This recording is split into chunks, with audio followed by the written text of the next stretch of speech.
Now, welcome everyone to the Virtual Boy. Today I'm going to be streaming a whole bunch of Virtual Boy games. We're going to go alphabetically through the list of games released, and at the end of the next stream, I'll also play a couple of the unreleased titles for the console. I've been real excited to do this stream since I've never really messed with the Virtual Boy myself. My only personal experience with the system before this was when I was a kid staying at another kid from my school's house, and I saw he had one, and I was like, "Whoa, dude, you got a Virtual Boy?" And he's like, "Yeah, you want to play it?" To which I responded, "No, let's play more Mortal Kombat 3, and I never saw one again. Now, I feel like there's a billion videos out there on the history of the Virtual Boy and what a disaster it was, so I'm not going to be focusing too much on the system itself, rather the games for it. I wanted to give each game at least 30 minutes of my time to see if it grabs me at all, see if there's something to it, if it's just a game worth remembering. I will say, I tested a couple of these games before streaming, making sure all the software and translations are good, and I've tried to keep myself in the dark for most of them. I've also got manuals for all of them in case I can't figure out how to play, because some of them can be a little obtuse. Now, of course, we have to discuss the system itself a bit, don't we? I'll go over some key factors on it and some fun things I found before we get started. Oh, and also before we get started, I want to give a special thanks to PlanetVB.com, Nintendo.fandom.com, and Wikipedia. But especially those first two, because they were incredibly helpful for everything. Especially PlanetVB.com. Most of my information here has come from them. So, released on July 21st, 1995, and then on August 14th, 1995 in America, the Virtual Boy was an immediate success with dumpsters around the globe. It was Nintendo's first release for the 5th generation of consoles. To give you an idea of what else was going on around the time, the PlayStation and the greatest console ever made, the Sega Saturn, released in 1994. The N64 would come shortly after in 1996, then the Game Boy Color in 98. The console was created mainly by a man named... Now, I apologize if I say this name wrong. I just want to get I believe it's Gunpei Yokoi. Mr. Yokoi was a veteran of the company, working with them before they even made video games. He was responsible for most of the work on the Game & Watch series, as well as the Game Boy itself. So Nintendo wanted him to head a new revolutionary project, the Virtual Boy. They had developed a tech similar to what was used in the Virtual Boy and wanted to capitalize on it before their competitors would be able to come up with anything similar, and went from there. Now, Mr. Yokoi had more ambitious ideas for the Virtual Boy and really wanted to succeed, to the point they limited third-party access to the console because they wanted to assure every product would be quality. Unfortunately, the higher-ups were like, fuck it, it's good enough, just release it as is, and go help him work on that N64 thing. Nintendo also knew that the red and black visuals were painful on people's eyes and not great for their vision. But, hey, red was cheap. There was actually talk of them going for, they looked into getting a full color display, but it would have caused the console to be almost triple in price. It's ridiculous. The system was such a failure that Mr. Yokoi stepped down shortly after the failure of the console and left the company. And honestly, that's about all you really need to know about the development of the console. Let's have a quick rundown at some of the fun things surrounding it, though. First, let's see how they marketed it in America. And just a quick warning, the audio on these videos, little crunchy. It came from the third dimension, with its own brain, its own voice, its own legs. There's only one problem. It needs your eyes. Virtual Boy. See it now in 3D. Oh my god. So, one second, was the audio in sync there? I was noticing some weird things with the audio levels on my end. Was the audio good there for you, Va? Could you just give me a quick heads up before we continue? Alright, good. So, yeah, that commercial, that's Sun, right? Here's your game console, kids. It's gonna fucking kill you. It wants your eyes. So, just a reminder, this is a console for kids 7 years and older. Okay, that was pretty bad. But, if they had another commercial, maybe it's better.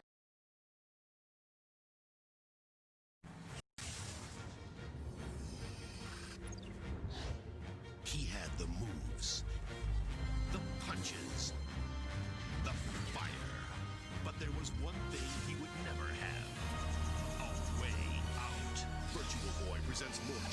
inside the third dimension. Mario's Tennis, Totoro Boxer, Red Alarm, Galactic Pinball, Virtual Boy, a 3D game for a 3D world. Wanna play? Okay, still implying the console's gonna kill you. Probably not a great look. Although, I suppose it's accurate considering how many warnings are at the start of pretty much every game's manual. Maybe Japan's commercials are better. I mean, it came from Japan.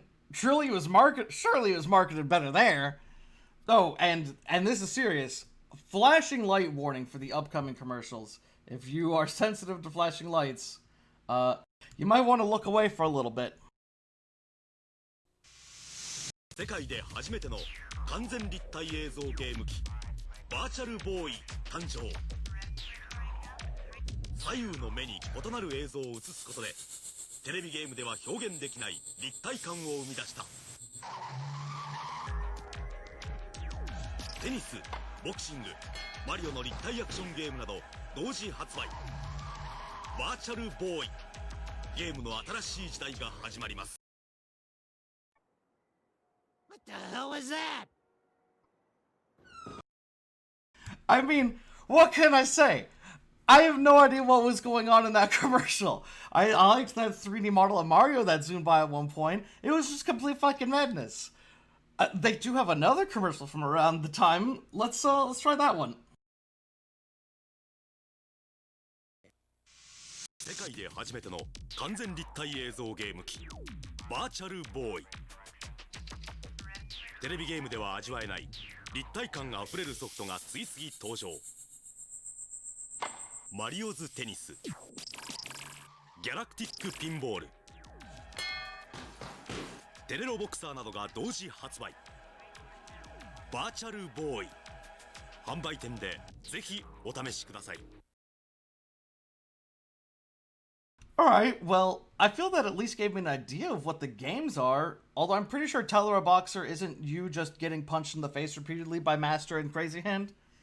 Now, I've got one more fun video for everyone. This was the promotional video they sent out to stores for the console.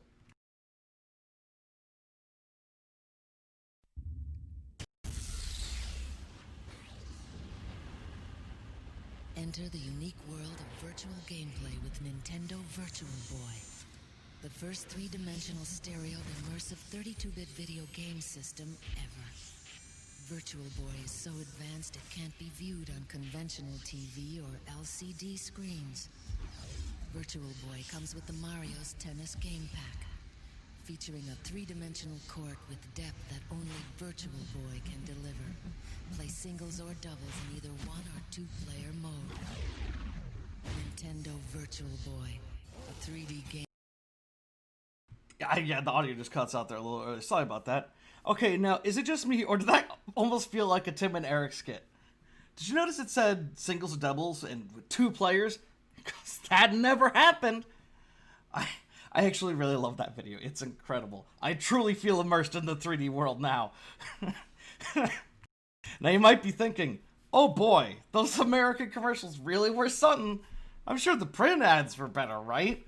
Well, look no further. I mean, I don't. Let's just move on. Let's go to the let's look at the box of the console.